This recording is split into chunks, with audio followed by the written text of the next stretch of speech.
Hello, Lightworkers. I hope that you guys can hear me okay. This is the first time I'm going live from my phone and I'm doing it outside, so I don't know how well the sound is. If you pop in, give me some hearts if you can hear me, because I can't see the comments, so I don't know how to do it from my phone yet. So I'm just gonna wing it. If you guys saw the setup I have right now, just to get my phone to stand up so that I can do this outside, you'd probably be laughing with me. I decided after, I had a conversation with one of my good friends, Marissa, and we were talking about how it would be beneficial to go live outdoors once a week, just because it gives me a reason to be outside. You beautiful people can see what it's like outside. I'm in Houston, Texas right now, so for those of you not in Texas, it is so ungodly hot. It's hot. Like, I'm sweating. I'm dying. I'm not dying. So I decided that today I was going to go live on the concept of myths about lightworkers in business. If you guys see me drifting attention, it's because my dog is out here and he gets into things. Come. Sorry. So, I decided that I wanted to go live about myths that we have been conditioned as lightworkers and as humans to believe about doing business as a lightworker. And the first one and the most important one is, well, the most important one to me, or the one that I've struggled with the most, or the one that has really taken me the most time and effort to not believe, is the myth that lightworkers always have to be happy and positive, and that our tribe relies on us being happy, healthy, not healthy, just being happy all the time and always positive and always radiating like perfect health and like always drinking our green juice and always feeling balanced. And it kind of falls in line, like I've been doing this concept lately that Suki actually did a really good video on, called chakra whack-a-mole, where it's like you get one chakra imbalance and then 3 others fall out of balance, or vice versa. And so the first myth that I want to talk about is the myth that you always have to be happy in order to lead. Just like anybody else, there's no time in life as a human that everything is going to be perfect. It's not going to happen. There's not going to be a time where you're like, everything is amazing, I feel great, I have no problems, life is peachy, I would not trade this for the world. It's just not going to happen. There's always going to be things that stand sort of in your way. There's always going to be things that don't feel perfect and they don't feel right. And that's okay. Like, that's part of the human journey.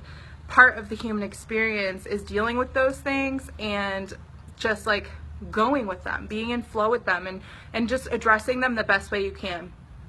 Guys, I'm probably gonna mess with my hair like 100 times because it's so hot. I really should have brought a ponytail.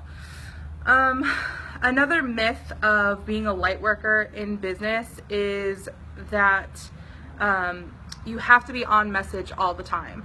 So by trade, I do web design, branding, marketing, etc. I've done a lot of research on how the market responds to different things and how to market products to people. I've seen it all. And the one thing I have to say that I found, and I actually found surprising, was people don't really care if you're perfect.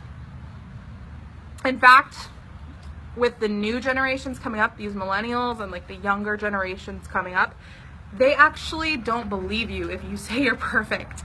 And this kind of goes in line with the first one, but it's like you don't always have to be on brand. So your brand could be, let's talk about like really technical things like logistics. Let's talk about like colors and stuff like that. Your brand could be all purple and all pink and with like gold hues and all this stuff. The following that you build is going to be there for you, authentic as yourself, every single day. They're there for the authenticity or the consistency of your story. your story, not your colors, not your fonts, not your advertisements. Like, honestly, they don't care as much about the perfection of your image. And a lot of branding experts and a lot of web designers will tell you that you always have to be on brand, and they'll try to sell you social media packages and PDFs and stuff. They'll try to sell you things in a way that, like, you're like, oh, everything has to match, everything has to be on brand. It's not true. People will respond to anything as long as you keep in mind that it should be easy for your audience to process it. So, number one, the attention needs to be where you want it. So be strategic about where your audience's attention is on the content that you're producing. Make sure that when you produce a piece of content, you think about where the attention is in that particular piece of content, and it needs to be easy to digest. So they need to be able to see it and understand what it is in like 3 to 5 seconds. Like, it has to be like, boom, I get it. And part of the reason that, like, being on brand is good is because they see it and they automatically associate your brand with trust. So it's easier for them to, like, process it, but you don't actually have to be always on brand, in the right colors, etc., especially when you're first starting out, because they're not automatically going to associate trust with your colors and fonts and things like that. So myth number 2, that you always have to be on brand. Not true. You just have to be yourself, and you just have to be something that your audience can be familiar with. And the cool thing is, if you're yourself, if you're absolutely authentic from the beginning of your business all the way through, then your message will be on brand by default. So, like, if you're honest from the minute that somebody first gets to know your business and first gets to know your brand, as you grow, if you keep being honest, you will always be on brand. And it has nothing to do with fonts, and it has nothing to do with colors, and it has nothing to do with whether or not you look perfect, right? So that's another one. And let's see, I didn't plan these out because I thought it would be a lot more authentic and easy for me to talk if I thought about them on the spot.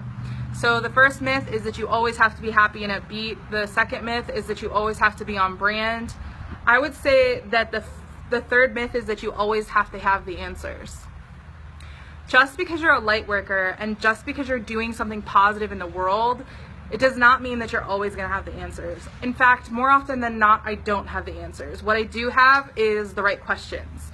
And people count on you for the questions. They don't count on you for the answers. So myth number 3 is going to be that people do not expect you, and you do not need to always have the right answer. Have the right question. And be honest about your question. Like, just be honest about not having the answer. Just say, I don't have the answer to that, but that's a really good question. Maybe we could think about it together. Another myth that comes with being a light worker is that we never have bad days. So this kind of goes with the first one, that's like everything's perfect, but I also want to say that you don't always have to feel positive about what you're saying. You don't always have to have good days. You don't always, every single day, if you're a light worker, that does not mean that every single day you get up and change a bunch of lives.